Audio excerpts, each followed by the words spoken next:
fois j'ai eu un doute, un constat lourd qui se déroule. Je lève ma coupe, je dis merci. Sentiments forts qui s'en découlent, je garde mon opinion coûte que coûte. Petite pensée pour dire merci. Combien de fois m'avoir regardé de haut en bas disant que ça marcherait pas, des idées trop grandes pour moi. Dans ces cas-là, je garde le sourire et je dis merci. Je comprends pas le temps que les gens ont pour les autres, critiquer sans connaître les causes, sans même finir leur propre chose. C'est vraiment une question que je me pose.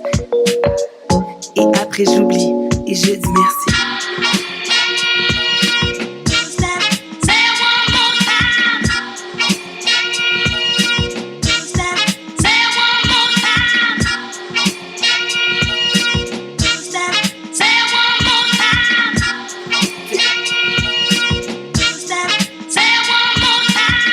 Être conscient des signes et symboles que t'entends. Surprenant comment les instituts nous le désapprennent. C'est violent car au fond on sait comment se protéger et être gagnant dans les champs les plus changeants. Et c'est maintenant que je dis merci. Oublier l'oubli, percevoir l'autrui comme un tout sans fuir. Respecter nos dires, le montrer dans l'agir, se permettre des délires, finalement être libre et enfin grandir. Pour tout cela on dit merci.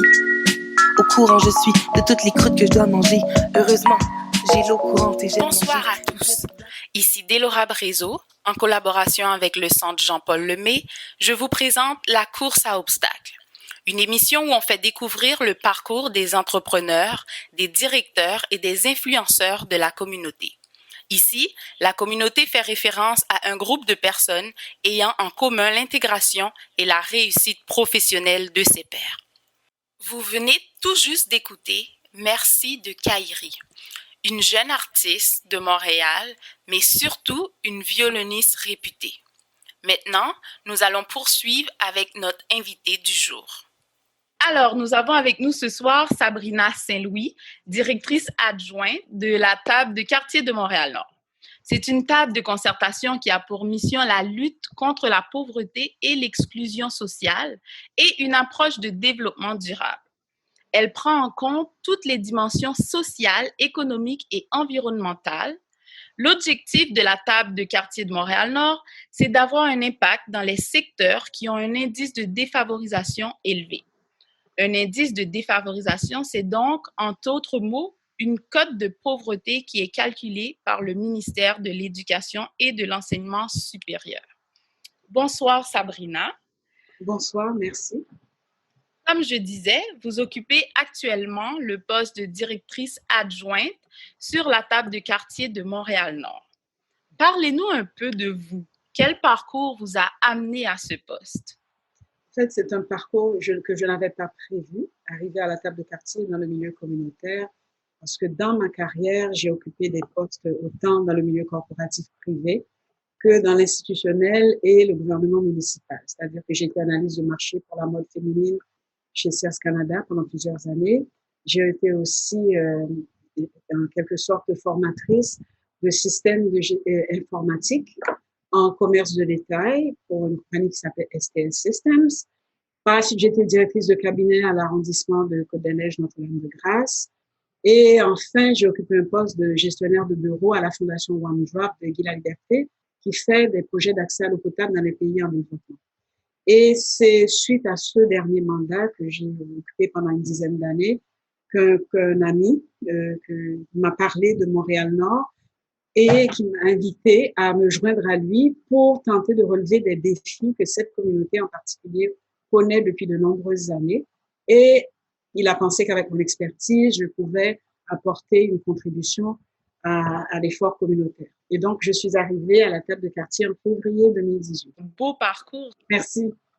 Dites-nous, Sabrina, à quoi ressemble la journée d'une directrice adjointe? Comme beaucoup de gens vous le diront aujourd'hui, surtout en contexte de pandémie, c'est une journée qu'on planifie, mais qui se déroule peut-être tout autrement.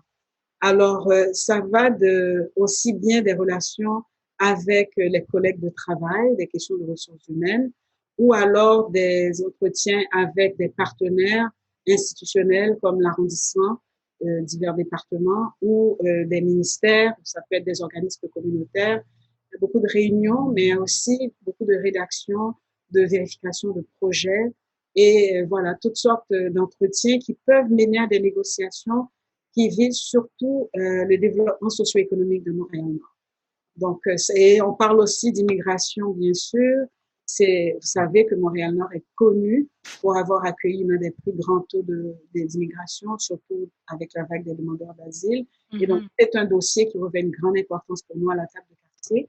Et donc, nous sommes toujours à l'affût, non seulement de programmes de financement, mais aussi d'opportunités de collaboration avec tout partenaire qui peut contribuer à améliorer les conditions de vie pour cette population, particulièrement à Montréal-Nord.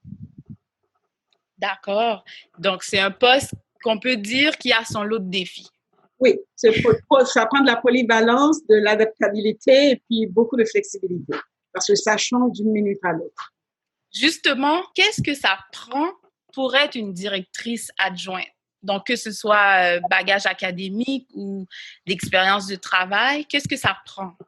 Je crois que oui, l'expérience de travail compte beaucoup parce que à chaque expérience, on acquiert des qualités, des compétences, mais ça développe aussi le sens de l'observation. Quand je dis l'observation, c'est l'observation du territoire, du domaine dans lequel on évolue, mais aussi des partenaires avec qui on travaille, des conditions, des enjeux, et ce qui nous permet aussi de développer un lien et également une affinité pour ce qu'on fait, mais aussi développer une passion. Donc, beaucoup d'observation et surtout de l'écoute. J'aurais pu rentrer dans les domaines, dire un bac, une maîtrise en administration des affaires, diplôme en DESS 1. Je sais que les gens maintenant connaissent le chemin de toutes les institutions qui donnent ce type d'éducation. Donc, je ne vais pas m'attarder là-dessus.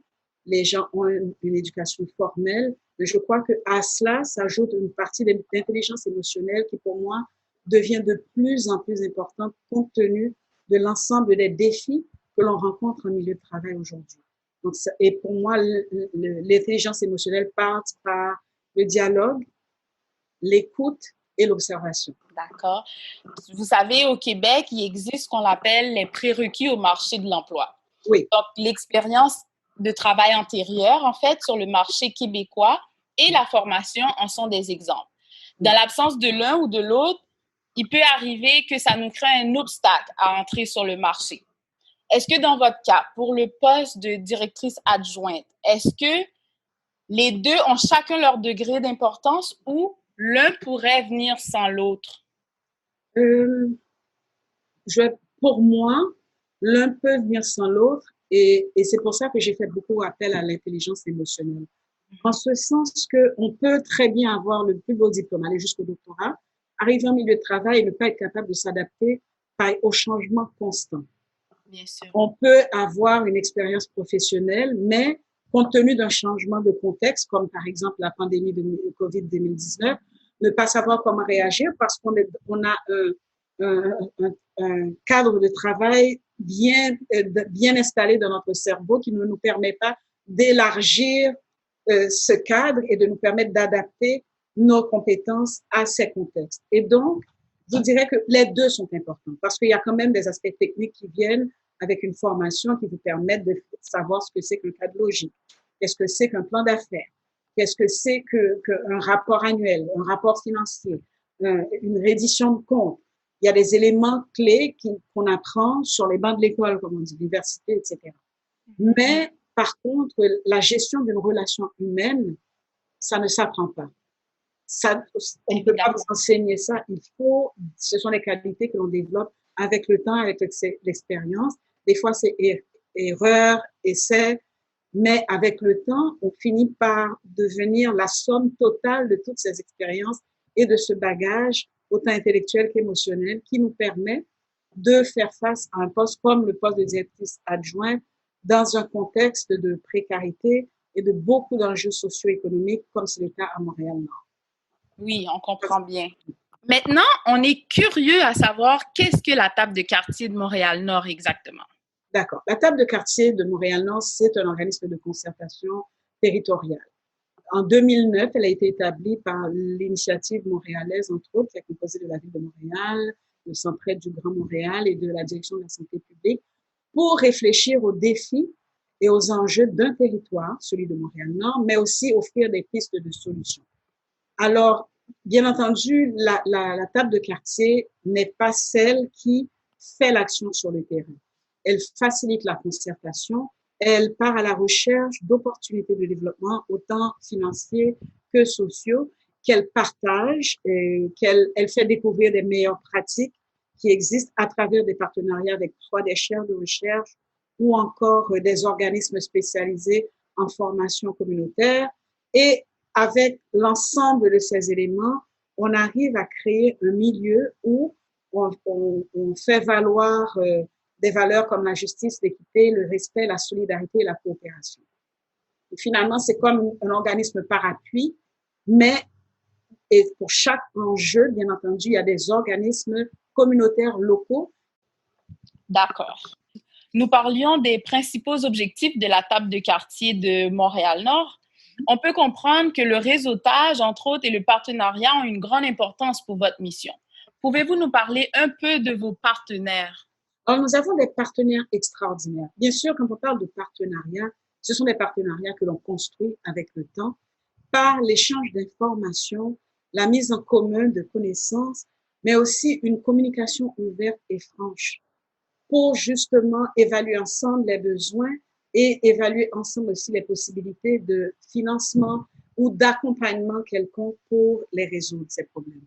Alors, parmi les partenaires que j'aimerais citer, il y aura par exemple l'arrondissement de Montréal-Nord lui-même, qui, à travers la direction des sports, loisirs, culture et développement social, la direction de l'aménagement urbain, du service aux entreprises et tous les autres urbanistes, en sport, loisirs, sont toujours là à nos côtés pour soutenir les efforts de la communauté. Et nous avons un partenariat avec eux officiellement. Mais il y a aussi d'autres institutions sur le territoire, comme le CIUS du nord de l'île, avec qui nous abordons les enjeux de santé.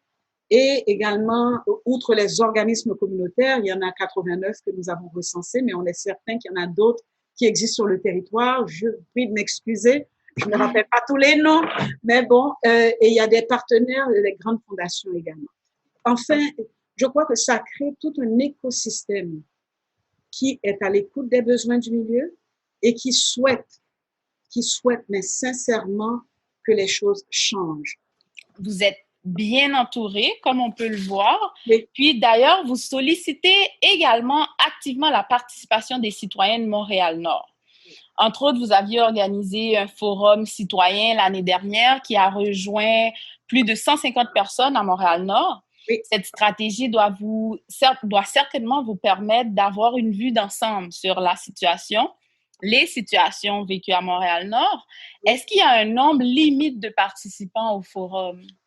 Non, c'est pas nécessairement une question de nombre limite. Je vais d'abord mettre un contexte en place. C'est-à-dire que le rôle d'une table de quartier, quand je disais qu'on pense aux défis et aux enjeux socio-économiques, c'est entre autres d'établir un plan de développement social. La dernière mouture du plan de développement social était de 2014 à 2019. Donc, et pendant cette mouture, les organismes communautaires s'étaient rencontrés, bien sûr, avec les institutions partenaires et ils avaient identifié des enjeux sur lesquels on devait se pencher. Et donc, pendant ces 5 années, les organismes communautaires, selon leur expertise et leur mission, ont travaillé avec la population pour répondre aux besoins associés à chacun de ces enjeux. Maintenant, on arrive en 2019. Bien sûr, on pense à la prochaine mouture, 2020-2025. Et c'est là qu'on s'est dit, la dernière fois, on avait identifié des enjeux. En 2018, on a organisé un espace d'harmonisation. C'est un événement communautaire collectif qui a permis de faire reconnaître les efforts qui avaient été déployés dans le cadre du premier plan de développement social. Et là, on s'est dit, bon, pour la deuxième mouture, comment on procède? Le processus a été assez simple, c'est qu'on a identifié 15 individus de tous âges, de toute origine, qui ont été accompagnés dans un processus de formation par une organisation qui s'appelle Conversité, qui les a formés à en fait rencontrer des citoyens dans d'autres cadres que les cadres usuels qu'on connaît, comme une assemblée dans un édifice municipal où tout le monde vient, tout le monde se prononce, tout le monde parle. On voulait aller joindre les gens où ils étaient pour qu'ils se sentent à l'aise. Et donc, ces 15 citoyens, une fois formés, organisaient eux-mêmes des petites séances de consultation avec une quinzaine de personnes. Ça a été dans des sous-sols d'église, ça a été dans des cuisines communautaires, ça a été dans des foyers individuels où ils rencontraient ces gens, mais oui. Donc, c'est pour ça que quand je vous dis c'était limité à 150 personnes, mais non, c'est parce qu'on voulait on sait que souvent, on fonctionne par échantillon de population. Parce que Montréal-Nord, c'est plus de 85 000 personnes. On n'aurait pas pu consulter toute la population en 2 mois. Et donc, on a choisi d'obtenir cet échantillon parce qu'on savait qu'il serait assez représentatif des constats sur le terrain.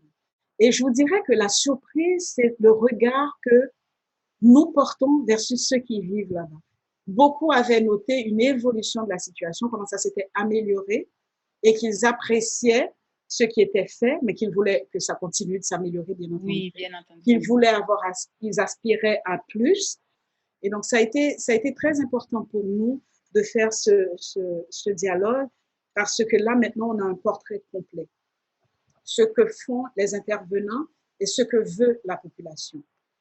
En résumé, le Forum citoyen, c'est vraiment une invitation aux citoyens de Montréal-Nord à s'exprimer sur leurs préoccupations et leurs aspirations pour un meilleur développement social.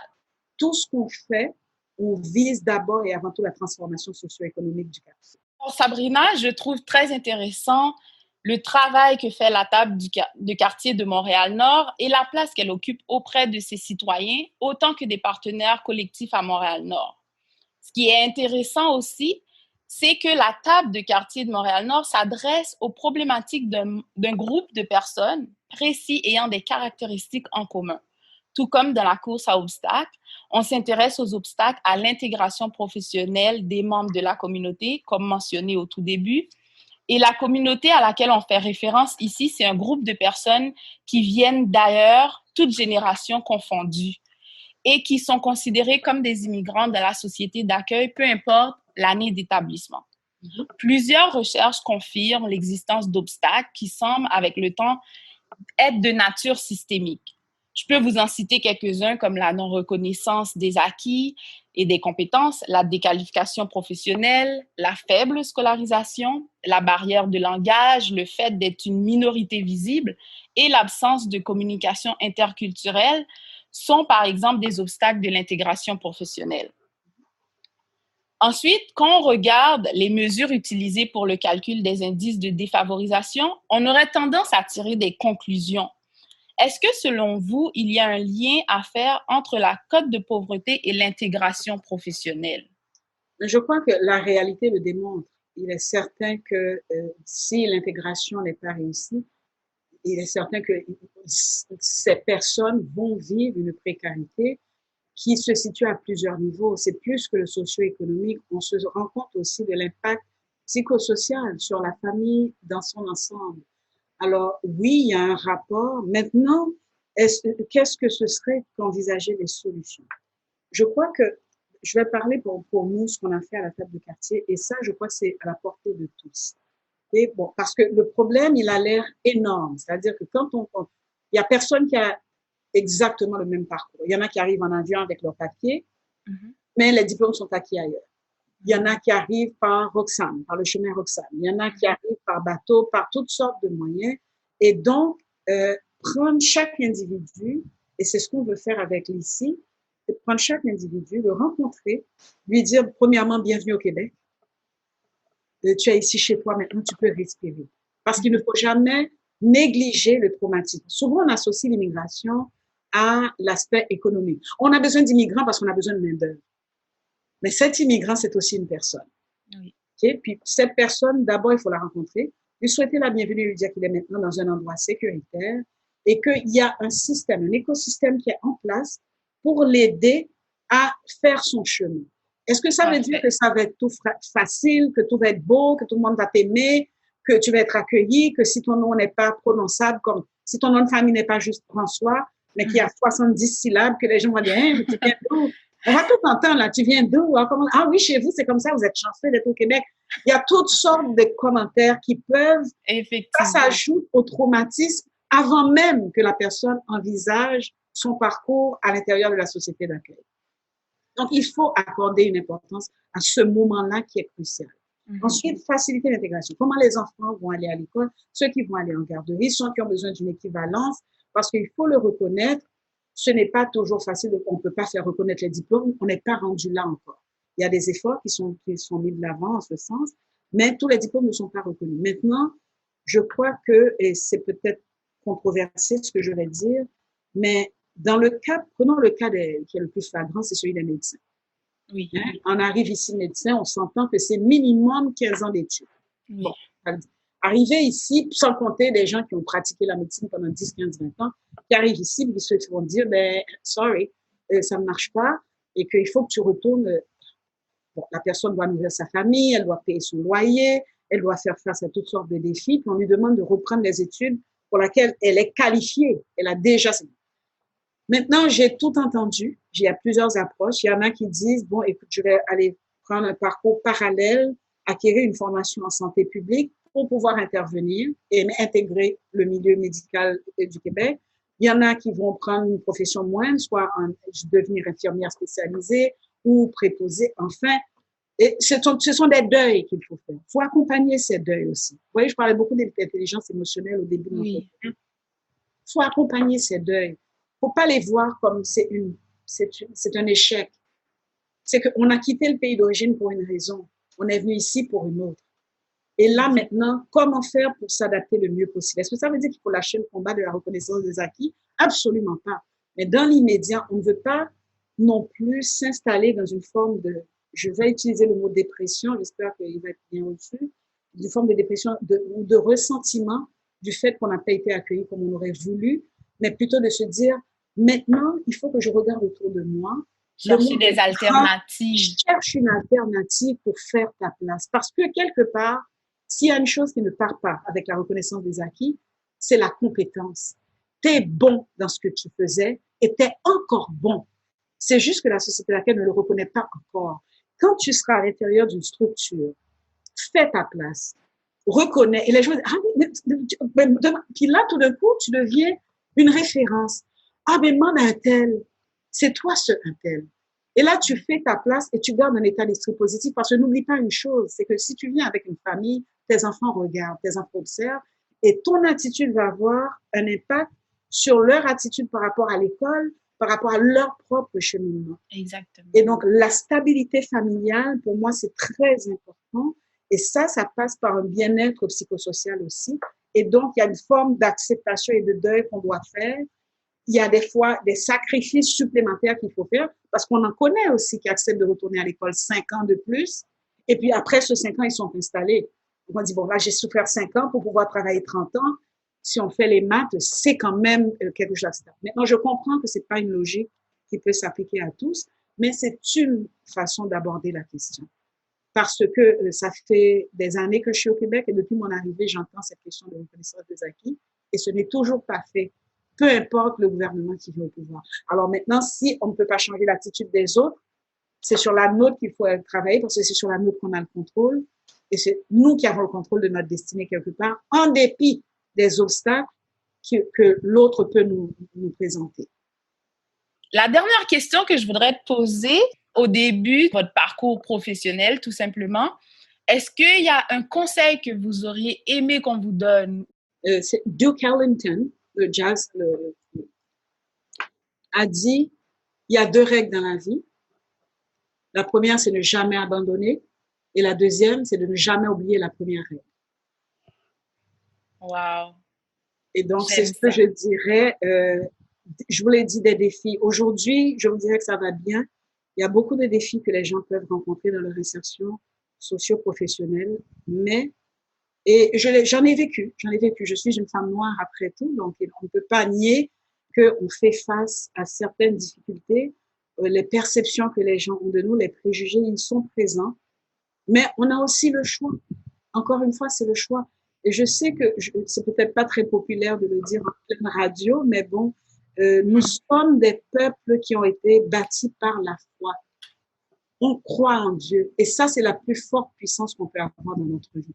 Donc, dans les moments de désespoir, moi, je vous le dis, si je n'avais pas eu ce à quoi je croyais, je ne crois pas que j'aurais survécu des fois. Parce que les pressions, elles sont fortes. On ne peut pas les nier. Des fois, c'est des conspirations complètes. C'est tout un ensemble de collègues qui se mettent ensemble parce qu'ils se rendent compte que vous êtes favorisés ou que vous travaillez trop bien. Il y a une forme de jalousie. Il y a toutes sortes de choses qui peuvent arriver. Et là, vous continuez, comme Dieu a dit, vous n'abandonnez jamais. Vous continuez de montrer votre compétence parce que vous l'avez, vous n'êtes pas obligé de baisser votre niveau de savoir pour conforter l'insécurité de l'autre. Oui. J'ai fait les efforts pour apprendre. Je ne vais pas faire semblant de ne pas savoir. D'accord? Je sais Oui. ce que je sais. La seule chose, c'est que je suis très généreuse, je suis humble, parce que je sais que je n'aurais pas pu le faire seule. D'autres m'ont aidé, d'autres m'ont encadré. Je suis prête à partager ce que je sais, je suis prête à contribuer à ce que l'ensemble fait. Mais d'un autre côté aussi, je comprends que je suis un être humain, pas une super femme. Et dans les moments de faiblesse, moi, je me tourne vers Dieu, Jéhovah, comme tout le monde, comme bien des gens, pas comme tout le monde. Et c'est ce qui a permis que je sois encore ici et que je puisse encore faire ce que je fais avec autant d'enthousiasme que le premier jour où j'ai travaillé. Je vous remercie énormément, Sabrina. Très contente d'avoir pu avoir cette discussion avec vous. Puis, j'espère vous revoir dans des prochaines circonstances. Alors, merci encore de m'avoir accueilli parmi vous aujourd'hui. C'est un honneur, c'est un privilège. Mais je tiens aussi à vous remercier et à vous féliciter d'avoir choisi ce format d'entrevue. Parce que quand vous m'avez appelé la première fois, je pensais que ça allait juste des questions de 5 minutes. Mais je me suis rendu compte à quel point vous étiez préparé, vous avez eu des informations, vous avez posé des questions de fond. Et je me suis dit, à vous écouter et à converser avec vous, il y a de l'espoir pour le journalisme au Québec. Ah, merci. Laura Brézo, vous m'avez rappelé une époque au Québec où on avait des vrais journalistes. Enfin, il y en a encore un. Il y en a beaucoup. Mais vous m'avez rappelé un moment que j'ai. Pierre Nadeau, vous n'avez peut-être pas connu, mais c'était le journaliste d'enquête à l'époque et c'était le journaliste de fond, c'était le journaliste de qualité. Et cette entrevue démontre vous avez un avenir radieux devant vous, Madame Brézo. Merci énormément. Alors, merci à tous d'avoir été avec nous ce soir et retrouvez-nous ici à Radio Centre-Ville samedi prochain à 18h. Bonne soirée.